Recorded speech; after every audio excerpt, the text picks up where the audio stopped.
Video شروع ہو گئی. کیمرے کا فرنٹ بھی اچھا ہے. کیمرہ صاف ہے.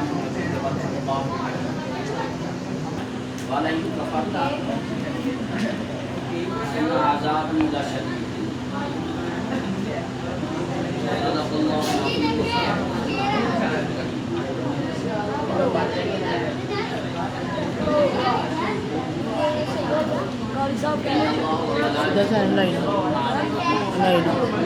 کیا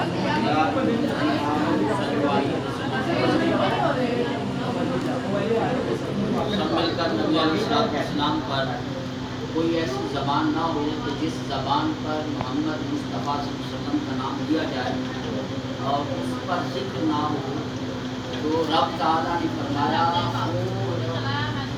اس کی نام کا انور ہو اس شخص کہ جب میرا ذکر ہو اور اس کی زبان پر، جب میرے حبیب کا ذکر ہو اور اس کی زبان پر محمد مصطفیٰ صلی اللہ علیہ وسلم کا درود نہ ہو، اس شخص کی زبان، اس شخص کی نام خاک ہو.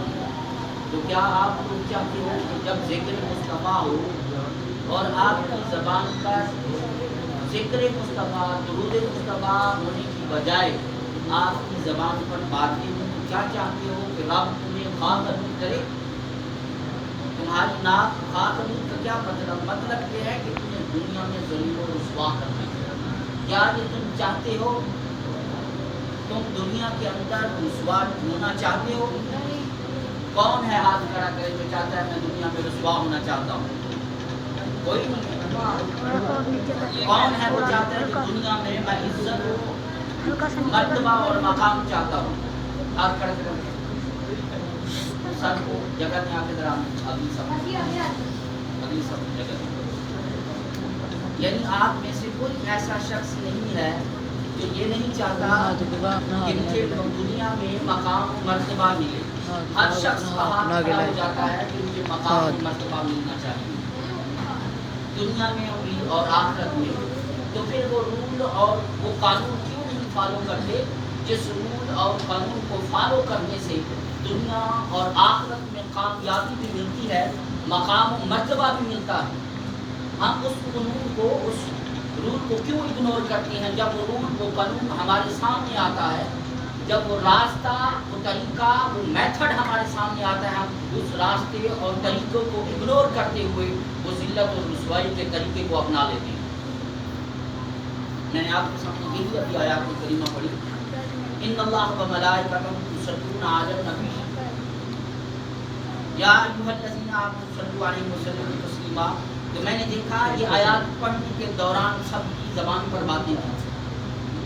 تو بتاؤ، رب تعالیٰ فرماتے ہیں جب میرے محبوب کا ذکر ہو، میرے محبوب کا نام لیا جائے اور کسی کی زبان پر محمد مصطفیٰ پر درود نہیں آتا، تو سمجھ لو میں اس کی ناک خاک کر دوں گا اس دنیا میں. تو اگر جب میں نے آپ کو کہا کہ خاک کوئی ہونا نہیں چاہتا، لیکن وہ طریقہ بھی اپنا لیتے ہیں جس سے خاک کو رب خود کر دیتا ہے. اس لیے اب میں آپ سے یہی گزارش کروں گا، آپ سب مل کر نبی علیہ السلام پر درود و سلام کا نذرانہ پیش کریں. الصلاۃ والسلام علیک یا سیدی یا رسول اللہ، الصلاۃ والسلام علیک یا سیدی یا حبیب اللہ. کسی زبان پر کوئی ایسی زبان نہ ہو جو خاموش رہے. اونچی آواز سے پڑھیں گے الصلاۃ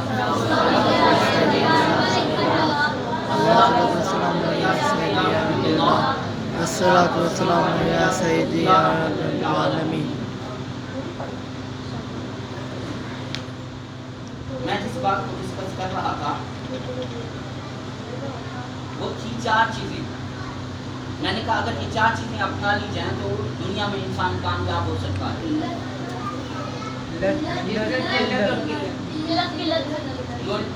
آپ پچھلے لیکچر کو آپ نے ریوائز کیا اور یاد کیا، ماشاءاللہ مجھے خوشی ہوئی.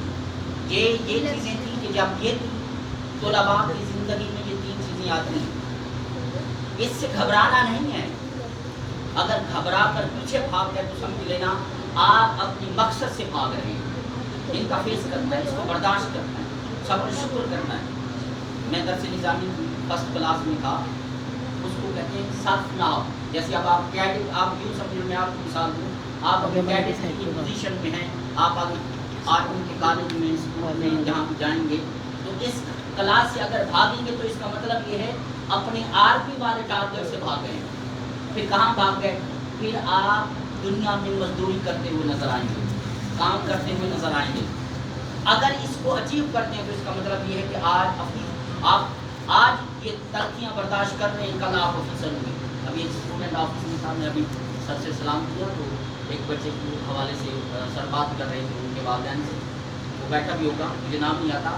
تو سر فرما رہے تھے کہ انشاءاللہ یہ بچہ ایک وقت آئے گا, آپ تھوڑا برداشت کر لیں, یہ بچہ کل کو آفیسر ہوگا. اگر وہ بیٹھا تو ذرا ہاتھ کھڑا کر دیں گے, ابھی آفس میں مجھے ملا, وہ نہیں بیٹھا میرے خیال میں. تو میں یہ چاہتا ہوں کہ اگر آپ یہ 3 چیزیں برداشت کرتے ہیں تو کل آپ آفیسر ہوں گے, مستقبل کے روشن ستارے اور چاند ہوں گے. تو یہ 3 چیزیں تھیں, لیکن 4 چیزیں جو میں نے ذکر کی وہ ذکر اور دعا اور شکر اور استغفار, یہ 4 چیزیں ذرا یاد کریں کون سی ہیں؟ دعا, استغفار, ذکر اور شکر. دعا کا میں نے کافی چیز بتائی, لیکن ایک اہمیت بتا دوں, آپ کے ذہن میں ہونا چاہیے کہ دعا کتنی پاور رکھتی ہے. دعا مصیبت کے پہاڑ ہٹا سکتی ہے. ایک مصیبت کے ہوتے ہیں فزیکلی نہیں نظر آتے, مینٹلی نظر آ رہے ہوتے ہیں انسان کے ذہن میں, فزیکلی نہیں ہوتے. تصور ہوتا ہے مصیبت کے پہاڑ کا, لیکن جب انسان دعائیں مانگتا ہے تو وہ مصیبت کے پہاڑ جو تصور میں ہوتے ہیں وہ ہٹ جاتے ہیں. لیکن میں آپ کو مصیبت کا پہاڑ فزیکلی بتانا چاہتا ہوں. اس کو اگر آپ سنیں گے, فزیکلی اگر پہاڑ ہو, مجسمہ پہاڑ ہو, اگر انسان دعا مانگے, ذکر کر کے, شکر کر کے, نیک صالح اعمال کر کے جب دعا مانگتا ہے تو رب مصیبت کا وہ جو ایک فزیکلی پہاڑ ہے وہ ہٹا دیتا. میں نے آپ کو پچھلے جمعہ میں میں نے کہا ایک پوائنٹ قرآن کا چھوڑ کر جا رہا ہوں, میں نے وہ ڈسکس نہیں کیا تھا کہ رب کن کی دعا قبول کرتا ہے. ایک ذاکر کی دعا قبول کرتا ہے جو ذکر کرتا ہے ہموا, ایک جو قرآن پاک کی تلاوت کرتا رہتا ہے خدا اس کی دعا قبول کرتا ہے. حدیث پاک میں آتا ہے جو شخص قرآن کو ہما وقت پڑھتا ہے اس کے پاس اتنا وقت نہیں ہے, وہ پڑھاتا اور پڑھتا رہتا ہے, اتنا وقت نہیں کہ وہ دعا مانگے, خواہش کرے رب کے سامنے لمبی دعا مانگ سکے. رب فرماتا ہے میں اس کے خیال بنتا ہوں, اس کے ذہن میں خیال آتا ہے, اس کے ذہن میں خواہش آتی ہے اپنے مقصد کی, میں اس کی پوری کر دیتا ہوں. یہ قرآن پڑھنے والے کا ہے. آپ کو خوش نصیب ہو کسی کو آپ کا قرآن پاک سے آغاز ہوتا. تو دعا کی میں کہتا ہوں فزیکل مصیبت کے پہاڑ ہٹ جاتے ہیں. بنی اسرائیل کے 3 شخص تھے, آپ میں فزیکلی کا ایگزامپل دے کر پھر میں شکر کی بات کروں گا. اسی 3 شخص تھے, مسافر تھے, سفر کر رہے تھے بنی اسرائیل کے. نبی علیہ السلام کے دور سے, اسلام کے دور سے پہلے کی بات بتا رہا ہوں. ایک جگہ بارش آ گئی راستے میں تو وہ غار میں چلے گئے بارش سے بچنے کے لیے. بات ذرا غور سے سنیے, دعاؤں کو کبھی چھوڑنا نہیں ہے, دعاؤں کو ہمیشہ اپنے ساتھ رکھتے رہنا, استغفار کو ہمیشہ اپنے ساتھ رکھتے رہنا, ذکر کو ہمیشہ اپنے ساتھ رکھنا, شکر کو ہمیشہ اپنے ساتھ رکھنا. تو یاد رکھنا رب ساری نعمتیں عطا کرتا چلا جائے گا, ساری کامیابیاں عطا کرتا چلا جائے گا. تو دعا کی میں بات کر رہا تھا, وہ بنی اسرائیل کے 3 شخص وہ غار میں چلے گئے. جب غار میں پہنچے تو بارش کی وجہ سے, طوفان کی وجہ سے ایک پہاڑ کا ٹکڑا پھسلا اور غار کے دہانے پر آ گیا. اب یہ فزیکلی مصیبت تھی, یہ فزیکلی پہاڑ کا حصہ تھا, مجسمہ تھا. آپ بتاؤ پہاڑ کا بہت بڑا حصہ ہو تو کیا وہ 1 2 3 انسان ہٹا سکتے ہیں؟ اس کو نہیں ہٹا سکتے. جتنی بھی طاقت ہو, غار کے دہانے پر پہاڑ ہو تو وہ نہیں ہٹایا جا سکتا. اب وہ غار کے اندر بیٹھے تو رب کے ہاں دعا کر رہے ہیں. ہر ایک پریشانی کیسے کیا جائے, کیسے حل کیا جائے. سب نے کہا اچھا آپ زندگی کا کوئی ایک نیک عمل یاد کریں, اس رب تعالیٰ کی بارگاہ میں اس نیک کا وسیلہ دیتے ہیں, ہو سکتا ہے رب ہماری اس بات کو مان کر یہ پہاڑ ہٹا دے. اب 3 شخص نے, اب اس میں ایک ادب کی بات بھی آ رہی ہے اس دعا کے اندر, آپ یاد رکھنا ادب ایک بہت زندگی کا ایک حصہ ہے انسان کی کامیابی کا. وہ کیا ہے؟ ایک شخص نے کہا مالک میرے ماں باپ بوڑھے تھے, جو جن کے والدین زندہ ہیں, ذرا غور کیجیے اس مثال کو ذرا سننا. یہ فقط دعا کی اہمیت نہیں، اس کے ماں باپ کی اہمیت بھی ظاہر ہوتی ہے اس سے۔ ہاتھ کھڑا کریں جن کے والدین زندہ ہیں، ماں اور باپ۔ آج کے بعد میرے اس بیان کے بعد یاد رکھو، ماں باپ کے احترام کرنا سیکھو۔ کتنے لوگ ہیں جو کہیں گے کہ ہم ساری زندگی ماں باپ کا احترام کریں گے اور ماں باپ کے قدم بھی چومیں گے؟ جو قدم چومنا چاہتے ہیں وہ 2 ہاتھ کھڑا کر بتائیں کہ ہم ماں باپ کے قدم چومیں گے۔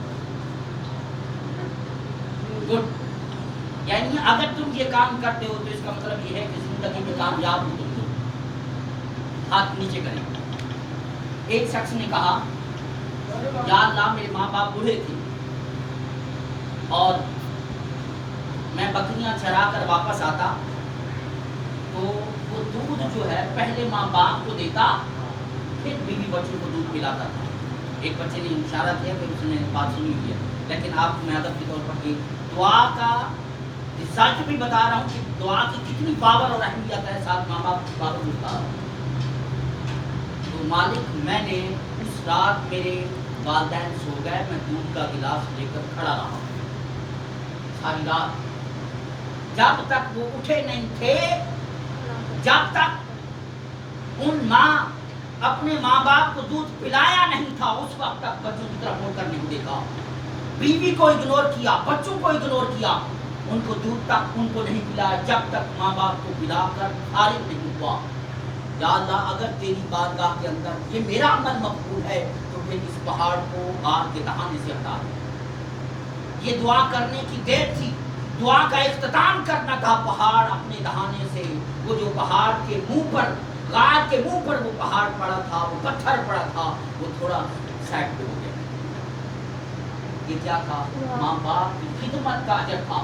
میں آپ سے سوال کرتا ہوں، اگر تم امتحان کے سینٹر میں بیٹھے ہو، کسی کامیابی کی منزل پر چل رہے ہو، ہمہ وقت یہی دعا کرو کہ مالک ہم اپنے ماں باپ بوڑھے کا احترام کرتے ہیں، ان کی قدر کرتے ہیں، ان کی عزت کرتے ہیں، ان کے قدم چومتے ہیں، انہی کے صدقے سے لاج رکھ ہمیں کامیابی دے۔ تو اگر پہاڑ ہٹ سکتا ہے تو تمہیں کامیابی تمہارے قدموں میں مل سکتی ہے، وہ مصیبتیں ہٹ سکتی ہیں۔ موسیٰ علیہ السلام کو اس سے بڑی ایگزامپل کیا دوں آپ کو؟ نبی حضرت موسیٰ علیہ السلام کوہ طور پر جاتے، جب کوہ طور پر رب کا کلام سننے جاتے۔ اب پھر ایک بات بتا رہا ہوں، بڑی اہم بات ہے، دعا اور ماں باپ، دعا اور ماں باپ، ان کی کتنی پاور ہے۔ حضرت موسیٰ علیہ السلام کی والدہ وفات پا گئی۔ اللہ تعالیٰ نے فرمایا اے موسیٰ سن، اب تیری ماں اس دنیا سے رخصت فرما گئی ہے، اب جب کوہ طور کی طرف چل کر آنا تو سنبھل کر آنا، اس لیے کہ اب وہ زبان خاموش ہو گئی ہے جس زبان پر تیری سلامتی کی دعا ہوا کرتی تھی۔ اب جب چل کر آنا تو سنبھل کر آنا۔ وہ نبی کو خود خدا فرما رہا ہے کہ سنبھل کر آنا، تو آپ اور میں تو ہم تو عام انسان ہیں، دنیا کے ہزاروں مسائل اور مسائل کا سامنا کرنا پڑتا ہے۔ محمد حضرت موسیٰ علیہ السلام، اس کا مطلب یہ ہے کہ جب بیٹا چلتا تھا، ماں دعا کے ہاتھ اٹھا کر کہا کرتی تھی یا اللہ میرے بیٹے کے ہر قدم پر سلامتی عطا کرنا۔ ہر ماں یہی کہتی ہے کہ جب بیٹا گھر سے نکلتا ہے تو ہر ماں اور باپ کی زبان پر یہی الفاظ ہوتے ہیں، یا اللہ میری اولاد کے ہر قدم پر سلامتی اور خیر ہو۔ اس لیے فرمایا کہ جب وہ دعا مانگی تو ایک پہاڑ پر تھوڑا سا حصہ ہٹ گیا، پھر دوسرے شخص نے دعا کی۔ دوسرے شخص نے کیا دعا کی؟ اس نے کہا مالک، ایک شخص نے مزدوری کی، کسی شخص نے مزدوری کی اور مزدوری اس نے ڈبل اس کو دے دی، سنگلی ڈبل۔ اس کی کام کی نوعیت کے اعتبار سے صبح سے لے کر شام تک اس نے کام اتنا کیا، یعنی ایک بندے کا کام کی بجائے اس نے 2 بندوں کا کام کیا۔ جب اتنا کام کیا تو کہا اس شخص کو ایک مزدور کی مزدوری کی بجائے ڈبل دی۔ جب ڈبل دی تو اس نے کہا میں ڈبل نہیں لینا چاہتا، جو میرا حق ہے وہ مجھے عطا دے، میں زیادہ نہیں لینا۔ اس نے نہیں لی اور واپس چھوڑ کر چلا گیا۔ کیا ہوا؟ اس نے اس مزدوری کی ساری بکریاں خریدی اور پالتا رہا۔ کچھ عرصہ کے بعد پھر اس کو پیسے کی ضرورت پڑی، پلٹ کر آیا، کہا میری مزدوری مجھے دے دی۔ وہ کہنے لگی یہ ریوڑ جو آپ کو نظر آ رہا ہے یہ سارا تیرا ہے۔ اس نے کہا میری مزدوری اتنی تو نہیں تھی، آپ پورا ریوڑ مجھے کیسے دے سکتے ہیں؟ اس نے کہا وہ تیری مزدوری کی میں نے بکریاں لے لی تھی، وہ بڑھتی چلی گئی، اس لیے یہ سارا تیرا حق ہے۔ رب کی بارگاہ میں عرض کرتے مالک میں نے اس مزدور کی مزدوری، اس مزدور کی اجرت اتنی عطا کر دی کہ اس کا حساب اسے بڑھ کر دگنا چگنا کر کے دیا ہے۔ مالک اگر تیری بارگاہ میں یہ عمل قبول ہے تو اس پہاڑ کو ہٹا دے۔ یہ دعا کرنے کے لیے کہ وہ پہاڑ سے وہ جو منہ کے دہانے غار کے منہ کے دہانے پر پڑا تھا وہ ہٹ گیا، تھوڑا اور ہٹ گیا۔ تیسرے شخص نے کیا کہا تھا؟ تیسرے شخص نے یہ دعا کی مالک میرے پاس قریب رشتے دار تھا، کزن تھی، کوئی ہمسایہ تھا، جو بھی تھا، میں مالدار تھا، دولت مند تھا، وہ میرے پاس چل کر آئی کہ مجھے کچھ رقم ضرورت ہے، گھر کی اخراجات کی ضرورت ہے، ضروریات زندگی، تو میں نے اسے گناہ پر مجبور کیا۔ وہ انکار کرتی رہی لیکن پھر بھی میں نے گناہ پر مجبور کیا، وہ گناہ پر مجبور ہو گئی، مانی۔ اس سے اگر رزلٹ دیکھی گناہ پر مجبور ہو گئی، کہتی ہیں میں اس گناہ پر ایگری ہو گیا، وہ بھی ایگری، کہتے ہیں ہم آمنے سامنے بیٹھے تھے، گناہ کے ڈہانے پر تھے، میرے دل میں مولا تیرا خیال آیا، تیرا خوف آیا، تیرا ڈر آیا، میں نے اسی وقت اس گناہ سے توبہ کی اور میں نے اس کو اجرت دے دی، یعنی اجرت نہیں، میں اس کو مال دے دیا، گناہ سے بھی توبہ کی، گناہ سے بچا۔ اس توبہ کی بنیاد پر مالک اگر یہ عمل تجھے قبول ہے، منظور ہے تو اس پہاڑ کو ہٹا دے۔ یہ کہنے کی دیر تھی، سارا پہاڑ ہٹ گیا اور وہ سارے وہاں سے نکل گئے۔ یہ دعا کی اہمیت تھی۔ یہ تین شخصوں نے دعا کی تھی بنی اسرائیل کے دور کے اندر، ان نے اپنے تین عمل کی دعا کر کے رب کی بارگاہ میں التجا کی۔ التجا کرنے کی دیر تھی، فزیکلی ایک مصیبت تھی، پہاڑ تھا، وہ پہاڑ کے منہ سے، اس غار کے منہ کے دہانے سے ہٹ گیا تھا۔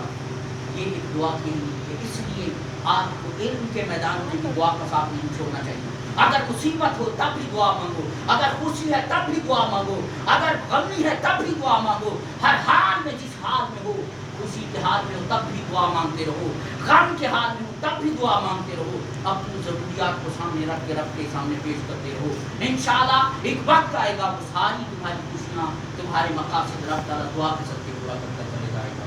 ہر چیز، کوئی چیز ایسی نہیں ہے جو تقدیر کو بدل دے، فقط ایک دعا ہے جو تقدیر کو بدل سکتی ہے۔ انسان کی لکھی تقدیر کو بھی دعا تبدیل کر سکتی ہے۔ ایک بزرگوں کا مقولہ بھی ہے، نگاہ ولی میں وہ تاثیر دیکھی، میں آپ کو شعر پر اینڈ کر رہا ہوں، نگاہ ولی میں وہ تاثیر دیکھی، بدلتی ہزاروں کی تقدیر دیکھی۔ وہ تقدیر کیسی بدلتی ہے؟ نگاہ ولی میں، بزرگ میں، ذاکر میں، شاکر میں، استغفار کرنے والوں میں، قرآن کی تلاوت کرنے والوں میں، رب تعالیٰ ان کی نگاہوں میں، ان کی دعاؤں میں ایسی تاثیر رکھتا ہے کہ تقدیر اور کایا پلٹ جاتی ہے۔